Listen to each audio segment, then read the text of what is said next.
Je n'ai jamais imaginé que le harcèlement sur les réseaux pouvait prendre une forme aussi précise et calculée. Avec le temps, j'ai fini par comprendre ce qui se cache derrière la perte anormale d'abonnés sur mon compte TikTok. Et il est important de vous expliquer pourquoi.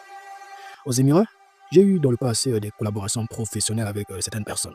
Ces relations sont mal terminées et j'ai découvert des choses sensibles qui pourraient les mettre en difficulté. À l'époque, ils se croyaient intouchables. Mais en voyant mes vidéos sur TikTok et surtout leur portée grandissante, ils ont compris que ma voix pouvait devenir une menace pour leur réputation. Et ici, la réputation est capitale, notamment pour ceux qui évoluent dans le domaine des affaires, ou même une mauvaise image peut ruiner de futurs partenariats. C'est ainsi, c'est ainsi qu'ils ont commencé à se réunir et à mettre en place une stratégie malveillante, créer des faux comptes, s'abonner puis se désabonner en masse de ma chaîne. Or, nous savons tous qu'il est impossible de perdre régulièrement une vingtaine d'abonnés d'un seul coup, si l'on est créateur actif, même modérément.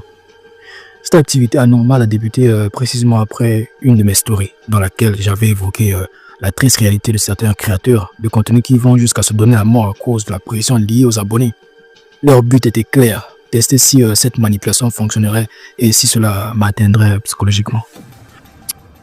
À tout cela s'est ajouté un autre acteur, un homme russe que j'ai connu dans un cadre professionnel. Son problème personnel était lié à sa femme, qui avait développé une obsession étrange à mon égard. Quand il a découvert cette stratégie de désabonnement de masse, il s'est joint à eux, pensant pouvoir m'affaiblir lui aussi. Mais ce qu'il ignore, c'est que je ne suis pas une personne facile à manipuler. Ceux qui me connaissent savent que j'ai une capacité particulière à découvrir ce que l'on cherche à me cacher. Et en menant mes propres investigations, j'ai fini par comprendre l'ensemble du système. Plusieurs couples y étaient impliqués, chacun avec ses propres motivations.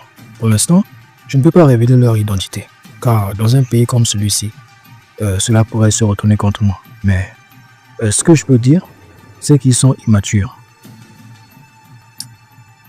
Et qu'ils oublient une chose. Les réseaux sociaux peuvent propulser une personne, mais ils peuvent aussi devenir un piège si l'on ne fait pas attention. Je vous partage tout cela parce que certains d'entre vous ont remarqué ces anomalies sur mon compte et m'ont posé des questions. La vérité, c'est que ce monde n'est pas aussi sûr qu'il en a l'air. Soyez prudents, ne faites pas confiance à n'importe qui. Derrière un simple chiffre d'abonnés se cache parfois une stratégie bien plus sombre. Et pour ceux qui concernent le russe, sachez qu'il mérite une explication encore plus détaillée. Je vous donnerai cette version complète un jour.